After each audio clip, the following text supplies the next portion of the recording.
My name is Emily Peasgood and I'm a composer and a sound artist. I was invited to create a piece for the Baptist burial ground in Folkestone, which is quite a high graveyard above street level, which was left here when the valley was cut away for the viaduct.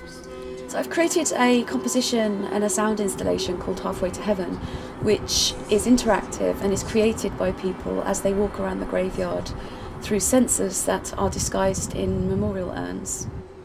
As people approach these censers, they start singing. When they walk away, they stop.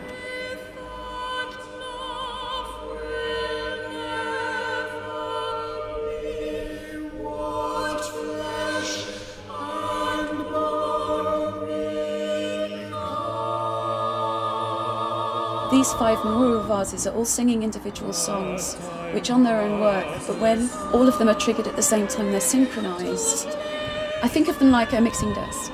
So the minute you walk in the site, the piece starts playing, but everything's silent. And as you walk up to certain ones, they rise and the volume goes up.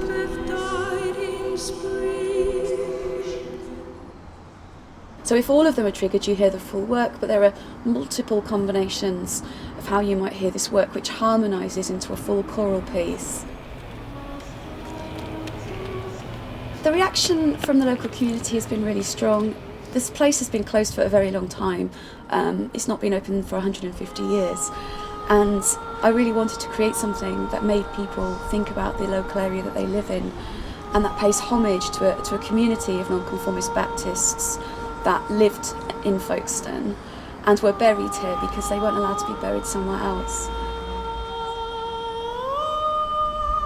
They didn't have certain civil rights, they couldn't have certain careers or go to university, and that extended to in death. I look at the current political climate and how we sometimes view people differently because of their identity and their beliefs, and I tried to create a piece that was a community piece that people had to work together to trigger. I've seen complete strangers talking to each other and organising themselves and standing there for the full duration of the work, which is 17 minutes.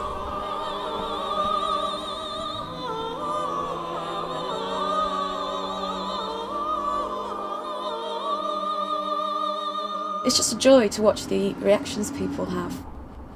I've been on site a few times and a lady came up who lives on this street, and as she walked past the gravestone, she sort of went, "Ooh!" And then I heard her a few minutes later say, "I suppose the dead did have voices, didn't they?"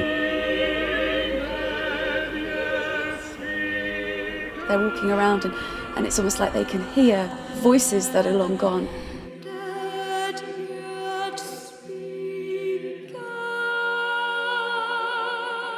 These wonderful ethereal sounds telling the stories of the people who were buried here is just magic. They hear these lyrics about people that are buried in the site, but then they hear this story that emerges of a couple that met here and are buried here together underneath the stars, and that really talks about how we're always with the people we love regardless of whether we're alive or dead, and how life in the present is so important.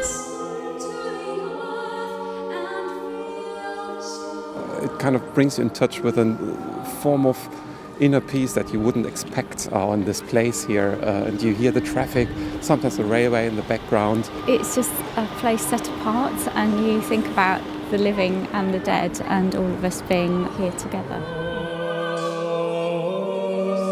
And I also like that when you're standing at one, you can hear the speaker from another, so it makes it sort of like an enveloping sort of sound. It gives the feeling of ascension. We're with the dead on this elevated piece of ground. It's surreal. This magical little space above this wall, hidden away because of the religious reasons, is now brought back to life in a very poignant, I think, and beautiful way.